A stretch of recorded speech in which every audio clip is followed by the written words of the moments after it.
nga ba simulan yung report or presentation nyo? Disclaimer lang, baka marinig nyo yung mga nagpupukpok. Meron kasing ginagawang building sa kabila. So we gotta respect the hustle ng mga karpentero. Anyway, let's do it. Sa any type of presentation, kahit nag-work na kayo, lagi nyong tatandaan na hook ang pinaka-importante. Yun yung una mong sasabihin para makuha mo yung attention ng mga taong nakikinig sa'yo.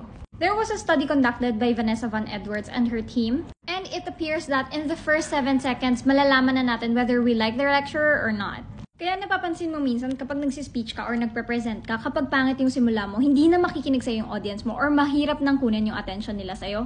Kasi you only have 7 seconds to make your first impression last. So, ano yung mga examples ng hook na pwede mong gamitin sa speech or presentation mo? Their story, quotation, or rhetorical question. So, gumawa ako ng example para sa speech or presentation nyo para mabilis nyo makuha yung attention ng audience nyo and makapag-build din kayo ng rapport. Halimbawa, you can start with a rhetorical question, then introduce